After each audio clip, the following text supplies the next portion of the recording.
Kembali lagi di podcast Bli. Wih, hari ini rame banget nih. Ada 1, 2, 3, 4, 5, 6, 7 orang. Tapi 4 in frame. Kita bakal ngomongin masalah. Kemarin kan kita udah ngomongin healing tuh Pak. Saya lagi healing nih. Iya.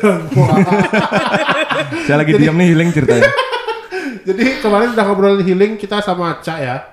Ya kemarin kan kita sama Cak tuh ngobrol masalah healing. Ya, masalah psikolog. Masalah tentang psikolog. Nah, kali ini kita datengin nih satu duta dari apa namanya istilahnya? Nah, ini duta kesehatan jiwa. Duta kesehatan jiwa ya. Duta peduli kesehatan jiwa. Nah, duta peduli kesehatan jiwa. Provinsi Bali. Ada Nia di sini. Yeay. Dan tidak lupa di sampingnya ini ada pasiennya bernama Mita. Enggak ya. Oh enggak ya, bukan ya. Ini kawan kita yang namanya Mita. Mungkin pernah dengar kalau udah sering denger Spotify kita tuh ada Mita juga kan waktu itu. Ya, berapa kali sih? Beberapa kali ada ya, sekumpulan gabut-gabut terus gitu lah. Iya. Ya. Kayak podcaster yang callingan gitu ya. Apa lah ya. Sekarang kan actingnya lagi jadi sekarang kan acting jadi pasien kan. Ya. Oh gitu. Ya diam aja gitu kayak dia.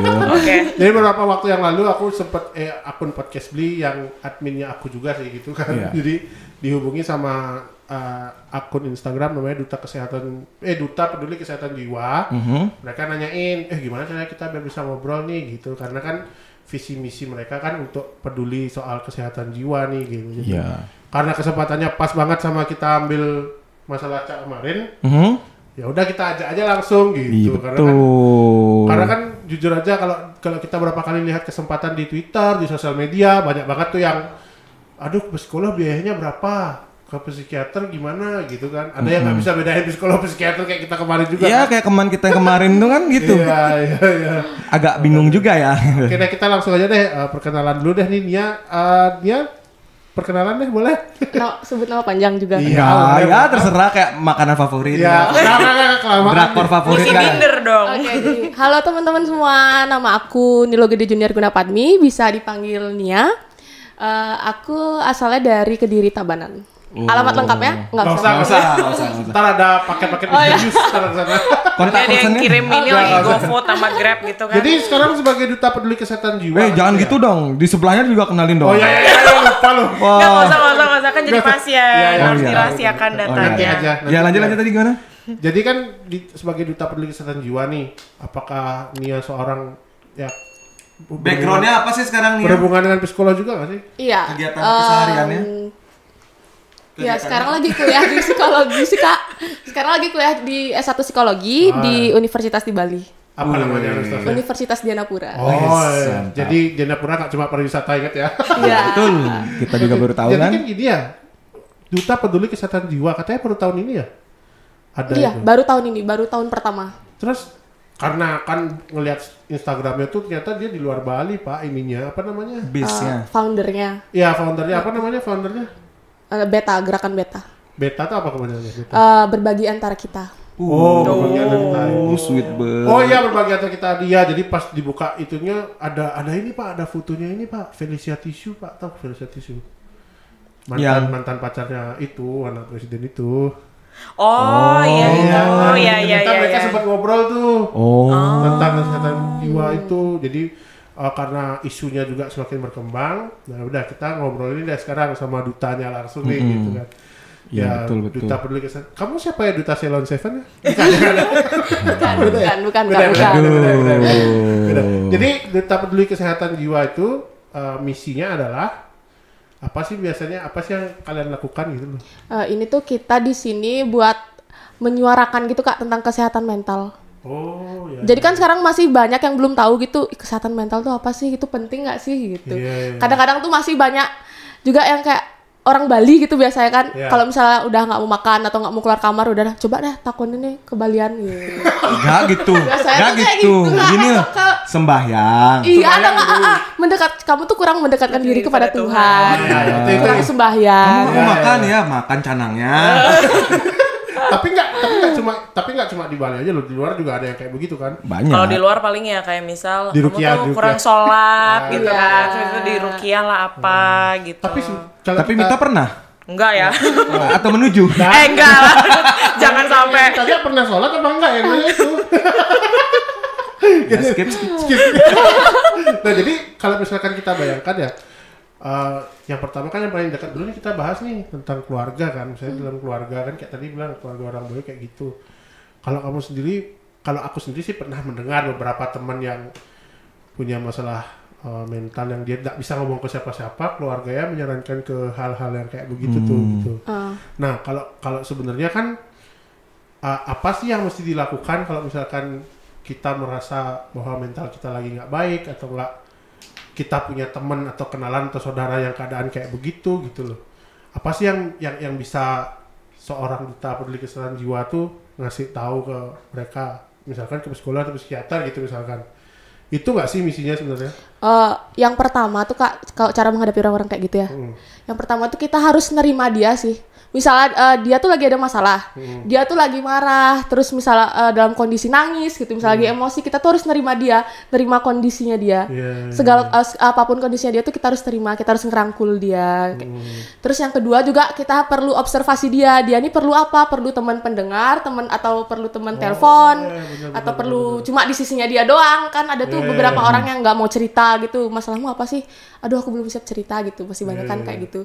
Terus juga yang ketiga kita saranin juga Kak ke orang profesional kayak psikolog, ke psikiater gitu, biar dia tuh nggak merasa sendiri, biar nggak mendem gitu Kak.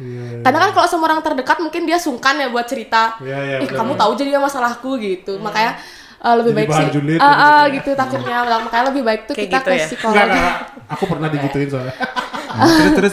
Lebih baik tuh ke psikolog atau ke psikiater gitu Kak. Oh gitu ya. Keren sih. Tapi kalau menurut kalian nih, aku nanya. Ya jelas aku nanya ya. Jadi aku nanya, menurut kalian tuh seberapa penting sih kesehatan mental itu harus dijaga kalau menurut kalian masing-masing? Ya mungkin siapa yang mau jawab dulu deh. Kayak kemarin tuh ada yang kasus apa sih yang pencabulan tuh bilangnya bisikan setan ya kayak gitu. Tapi sebenarnya ada kan itu penyakit mental kayak gitu kan? Ada itu. Pasti ada. Itu lebih ke apa sih namanya istilahnya? Halusinasi atau gimana yang dibilang ada mendengar suara-suara kayak gitu. Tapi kayaknya suara-suara untuk melakukan tindakan itu nggak ada deh kayak. Tapi nggak tahu juga ya kan orang-orang beda-beda. Tapi kembali menjawab pertanyaan Walid coba ya kayak gimana sih sebenarnya? Ya menurut kalian tuh seberapa penting sih untuk menjaga kesehatan mental? Nah sebagai pekerja kan gitu loh. Kita sebagai pendengar yang baik kita sudah mendengar. Kita mendengarkan ceritanya dia. Emang kalian nggak kerja? Yang akhirnya kan sehat dia gitu sekarang. Kemarin-kemarin nggak sehat ya? Emang kemarin-kemarin nggak sehat ya? Mentalnya. Oh, maksudnya sekarang lebih lega, lebih enak gitu kan ya. Sekarang kita berbicara dari segi worker gitu kan. Kayak seberapa penting sih menurutmu untuk menjaga kesehatan mental untuk seorang pekerja gitu? Karena kan beberapa tempat-tempat untuk bekerja itu tidak aware tentang kesehatan mental pegawainya, tapi dia hanya bisa menuntut saja gitu loh maksudnya. Kayak sekarang kita nanya pandanganmu tuh kayak gimana sih menurutmu? Untuk kesehatan mental ini seberapa pentingnya sih gitu? Kalau menurutku ya ini in general aja ya, kesehatan mental tuh sama pentingnya sih sama kesehatan fisik. Maksudnya dalam dalam bidang apapun ya, mau itu sebagai pekerja kayak mau di keluarga, mau di relationship kayak in general tuh sama pentingnya. Cuman kenyataannya kan kalau di realitanya tuh kalau misal kita sakit fisik tuh kayak sakit ya demam gitu kan, kalau mau izin enak ya ada surat dokter atau apa kayak kelihatan gitu loh kalau lagi sakit. Kalau lagi flu ya udah kelihatan bersin, terus dia lemas, dia apa gitu kan. Kalau orang yang punya masalah sama mental ya, sakit mental gitu ya, let's say bukan gila gitu kan, simptomnya pun bahkan kita tuh masih nggak tahu gitu loh. Kayak belum tentu orang yang nggak mau makan 3 hari tuh bisa didiagnos dia punya masalah mental, depresi misalnya kan belum tentu kayak gitu loh. Jadi kayak sebenarnya sama-sama penting. Cuman yang aku rasain sih kayak di masyarakat pun bahkan kayak edukasi yang aku dapetin, yang pengalaman aku selama sekolah, selama kuliah itu tuh kayak nggak jarang ada yang bahas masalah mental gitu loh, even di kerjaan. Kalau nyangkut ke kerjaan sebenarnya nggak cuman kerjaan ya, mungkin sekolah, kuliah apapun itu tuh kalau misalnya kamu lagi nggak oke mentalnya ya menurutku sih nggak bakal selesai kerjaannya, pasti bakal susah gitu loh mau ngapa-ngapain. Nah kita ambil nih ya kita ambil dari core 3 nih ya, keluarga, relationship sama pekerjaan atau sekolah nih. Nih Nia sebagai duta kan gitu ya, kalau misalkan dalam sebuah keluarga Nia sendiri, Nia pernah nggak sih ngerasa down atau mentalnya terus Nia ke orang tua atau keluarga gimana sih, ini biar jadi contoh buat mereka gitu, teman-teman yang seumuran Nia kan gitu. Kalau untuk masalah kayak sampai depresi gitu sih belum pernah ya Kak. Iya. Kalau kayak perubahan mood gitu pernah. Perubahan. Itu kayak memang sudah bawaan ya. Iya. Bawaan itu Tiba-tiba ya, zona merah lah dibilangnya ya, nggak usah macam-macam sama zona merah tuh. Perubahan mood kalau ada misalnya masalah di sekolah atau masalah sama pacar kayak gitu. Kadang kan Kak suka kesel gitu, tapi kalau kita ngelampiasinnya ke keluarga tuh salah sih sebenarnya Kak. Karena mereka kan nggak tahu masalah kita apa, kita udah nyemprot mereka gitu. Sebagai orang tua juga pasti bakal kecewa gitu. Kenapa sih anakku tuh kayak gini, aduh nangis. Nangis.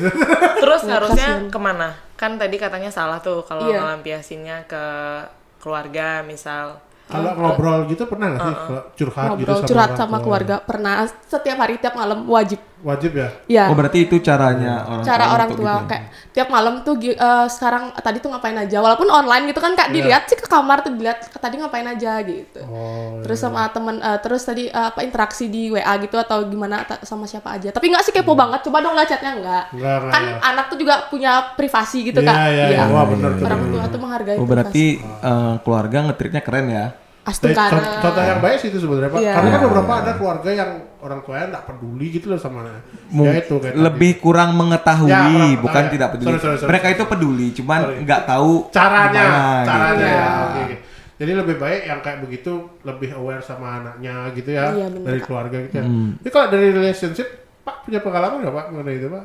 Gimana tuh? Ya, kamu kok tiba-tiba ngomongnya relationshipnya kaku gitu? Langsung set gitu. Karena kan udah terbagi-bagi nih gitu, biar lebih ini gitu.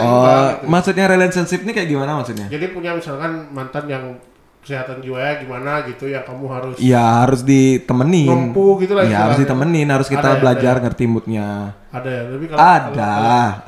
Kalau ini sendiri, dia sendiri ada nggak sih punya teman yang cuman gini? Karena paling banyak tuh masalah itu Pak. Misalnya contoh nih di Twitter atau di mana gitu ya, di Instagram di mana mereka tuh ada yang baru putus cinta tuh harus ke psikolog gitu. Iya, masa ada karena kan karena kalau jujur ya Pak ya, kalau kita ngomongin masalah relationship itu luas. Dalam artian kita nggak tahu kan dia ini putus itu karena apa. Kalau dia udah menjalani hubungan toksik dan itu lama, itu perlu bantuan yang profesional karena dia akan mengalami yang namanya fase-fase lepas dari toksik itu pasti akan perlu waktu dan perlu pendampingan khusus. Gitu. Kalau bisa dibilang penyakit, dibilang penyakit atau enggak apa kayak gangguan gitu, gangguan itu kadang-kadang itu bisa menular loh secara kita tidak sadar gitu loh. Kadang kalau memang kita ini nggak kuat, maksudnya kayak mental kita tidak kuat, habis itu kita menjadi pendengar.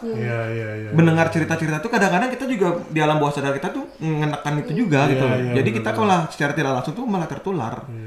Nah, gitu. Sekarang kalau misalkan nih, mau nanya juga lagi sama Nia nih, kan seumuran Nia kan banyak banget nih sekarang yang udah berani bersuara bahwa mereka tuh pengen ke psikolog dan psikiater. Waktu zaman kita kayaknya jarang banget gitu loh.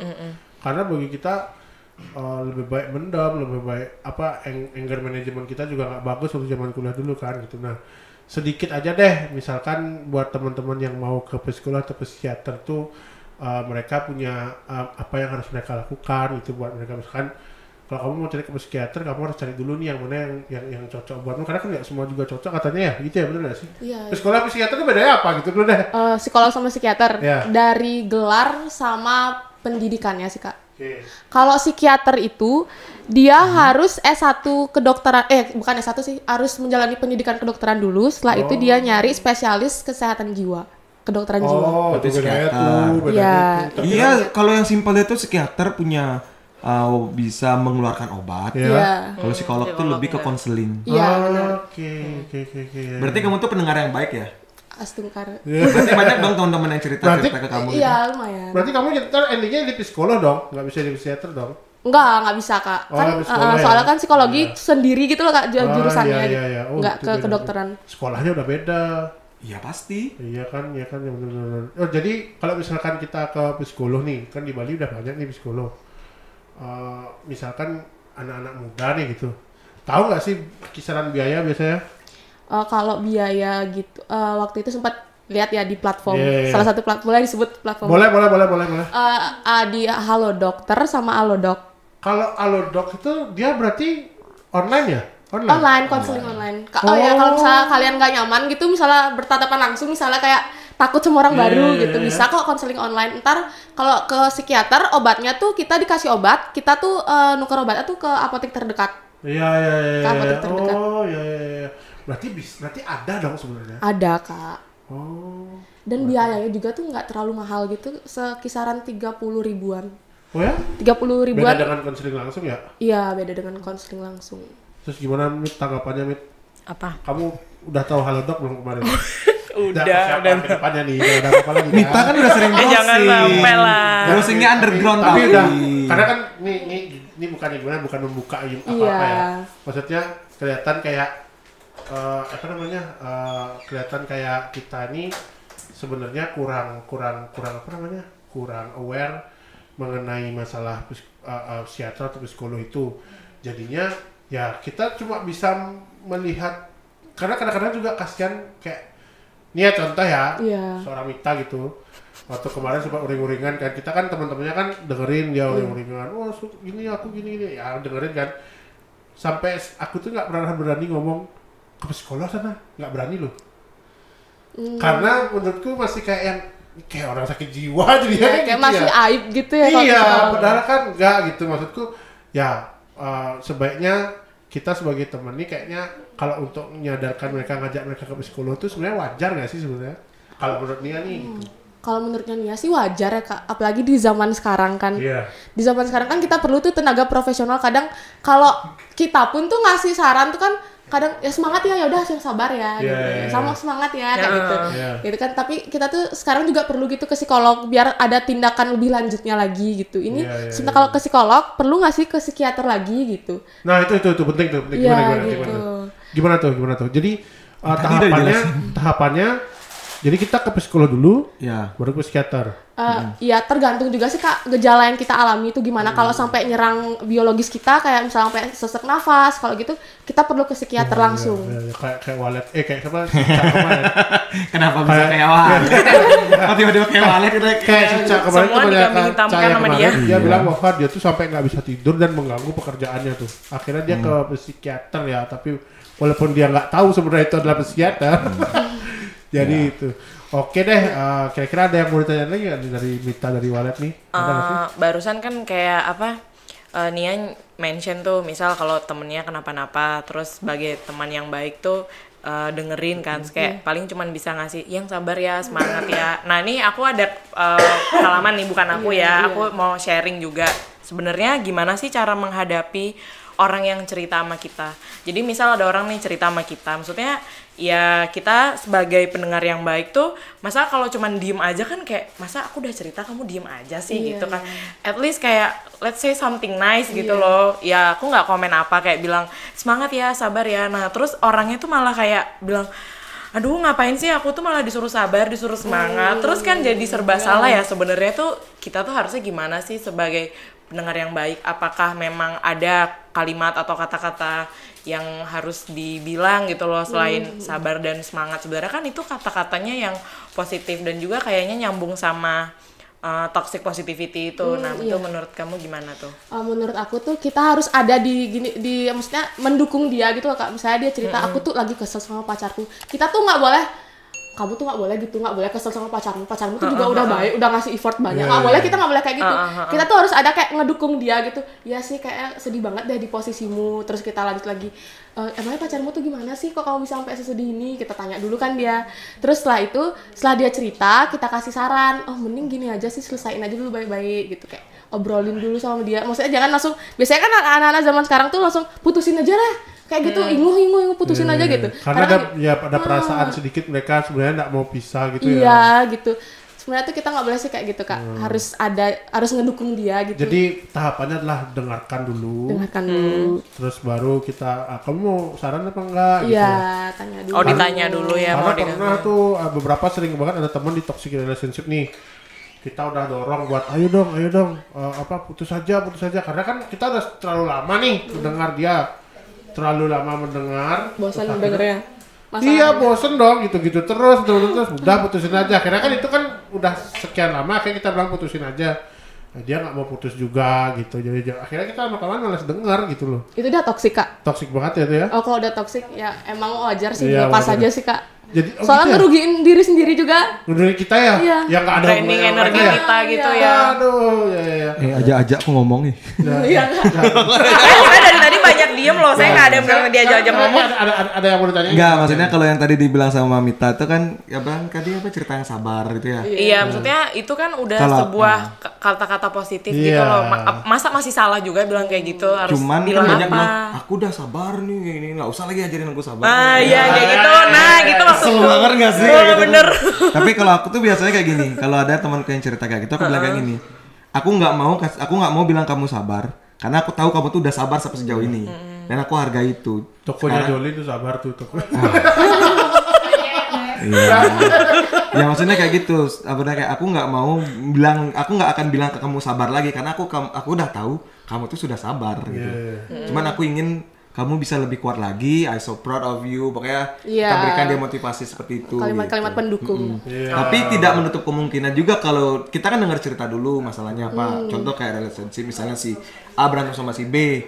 Ini literally emang kesalahannya si A. Dia ngadu kayak gini. Kita tetap ngasih tahu kayak ya aku ngerti posisimu seperti itu. Cuman coba sekarang posisinya kita balik. Kamu kayak gitu apakah marah atau enggak? Buat kita tidak mendukung dia untuk sepenuhnya fight gitu. Karena kita harus tahu juga kan. Makanya kalau salah kita kasih tahu tapi dengan cara yang nice gitu. Bener kan?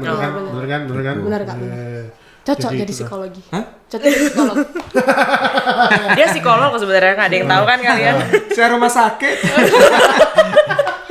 Sakit masuk sembuh pergi. Udah ya sudahi saja sudah ya bro. Kalau ada yang sakit mungkin bisa langsung ke Bapak. Kontak personnya ada di sini. Jadi kita conclusion aja ya. Jadi thank you banget nih udah asik banget pembicaraan kita hari ini. Untuk Nia sendiri ada yang mau disampaikan nggak? Misalkan kemana kita harus untuk psikolog atau apa dan komunitasnya Nia sendiri kayak gimana? Apa yang ditawarkan oleh komunitas itu? Karena kan memang komunitasnya dibuat adalah untuk peduli dengan kesehatan mental.